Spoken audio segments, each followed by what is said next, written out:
नमस्कार। आज हम बात करने वाले हैं अल्ट्रा एडवांस्ड रिफ्रैक्शन के बारे में।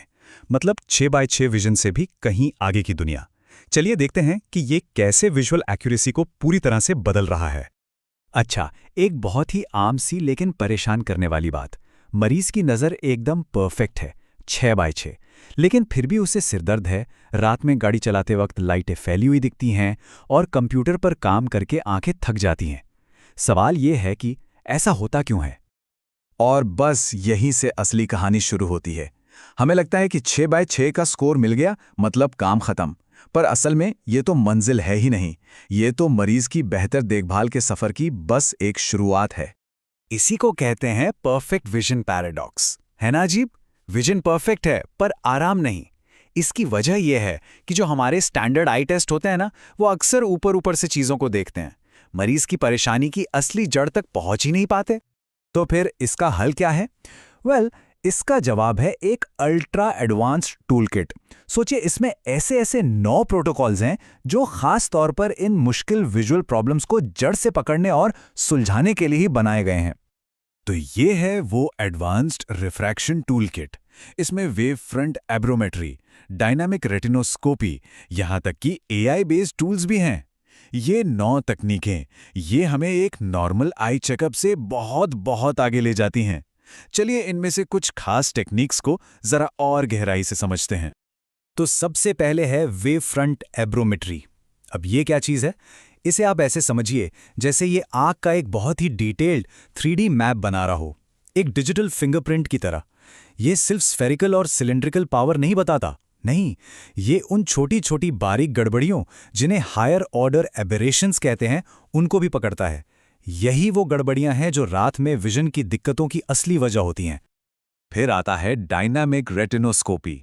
आज के जमाने में जहां हम सब की जिंदगी स्क्रीन्स के इर्द गिर्द घूमती है, ये तकनीक तो समझिए एक गेम चेंजर है।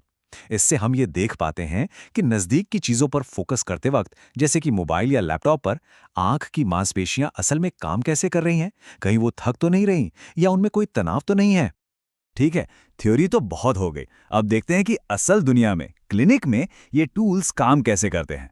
कुछ रियल लाइफ केस स्टडीज से समझते हैं कि ये एडवांस प्रोटोकॉल्स मरीजों की जिंदगी में कितना बड़ा फर्क ला सकते हैं। तो पहली केस स्टडी है द नाइट ड्राइवर की। ये कहानी बहुत लोगों की है। एक मरीज है जिसकी विजन है 6x6।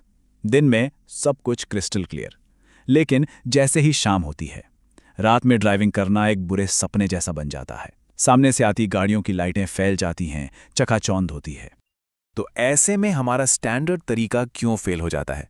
जाहिर सी बात है, अगर जांच दिन की चमकदार रोशनी वाले कमरे में की गई है, तो वो रात के अंधेरे में होने वाली दिक्कत को पकड़ ही कैसे सकती है? ये तो मुमकिन ही नहीं है। तो एडवांस प्रोटोकॉल यहाँ क्या करता है? सबसे पहले हम करते हैं मेसोपिक रिफ्रैक्शन। मतलब हम क्लिनिक में कम रोशनी करके ठीक वैसी ही कंडीशन बनाते हैं जैसी रात में ड्राइविंग के वक्त होती है।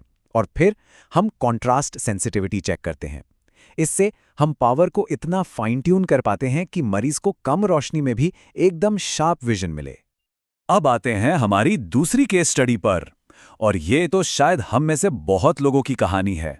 एक आईटी प्रोफेशनल जो घंटों कंप्यूटर के सामने बैठता है और दिन खत्म होते होते आंखों में तनाव और सिर दर्द से परेशान हो जाता है। तो ऐसे मरीज के लिए समाधान सिर्फ चश्मे का एक नंबर बदलना नहीं है, नहीं, ये एक पूरी स्ट्रैटेजी है। सबसे पहले प्रिस्क्रिप्शन को ठीक उसी दूरी के लिए परफेक्ट किया जाता है जिस पर मरीज का कंप्यूटर रखा है। फिर शायद हल्की सी एड पावर वाले एंटी फटीग लेंस दिए जाते हैं ताकि आंखों की मसल्स रिलैक्स रहें। और हाँ, स्क्रीन से निकलने वाली हानिकारक ब्लू लाइट से बचाने के लिए ब्लू फिल्टर लेंस की सलाह भी दी जाती है। ये सब मिलकर एक कंप्लीट सोल्यूशन बनता है। और यहाँ एक छोटी सी पर बहुत काम की टिप है। कई बार डिजिटल स्ट्रेन वाले मरीजों की -0.25 पावर हटा देने से या फिर +0.50 की हल्की सी पावर ऐड कर देने से उन्हें कमाल का आराम मिलता है।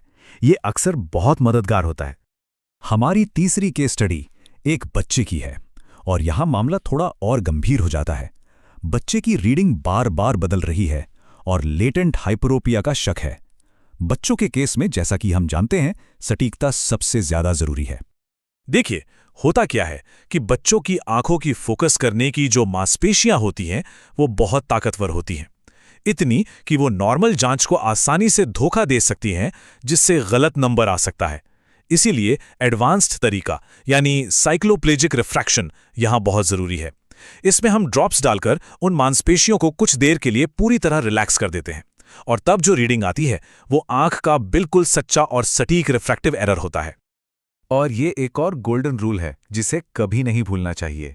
मरीज से पूछकर फाइनल नंबर निकालने से पहले, यानी सब्जेक्टिव रिफ्रैक्शन से पहले, हमेशा रेटिनोस्कोपी या ऑटो रिफ्रैक्टोमीटर की रीडिंग को कंफर्म करना चाहिए। ये आपकी जांच की नींव है, और नींव मजबूत होनी ही चाहिए। तो इन सारी तकनीकों और केस स्टडीज से हम किस नतीजे पे पहुंचते हैं? हम असल में आंखों की देखभाल के एक बिल्कुल नए स्टैंडर्ड की बात कर रहे हैं, एक नए युग की। अब हमारा मकसद सिर्फ चार्ट पे लिखी सबसे छोटी लाइन पढ़वाना नहीं है, या सिर्फ एक नंबर दे देना नहीं है। नहीं, गोल अब बदल चुका है। असली लक्ष्य है हर मरीज को उसकी लाइफस्टाइल के हिसाब से एक ऐसा विजन देना जो लंबे समय तक चले और सबसे जरूरी आरामदायक हो। और यही इस पूरी बातचीत का निचोड़ है।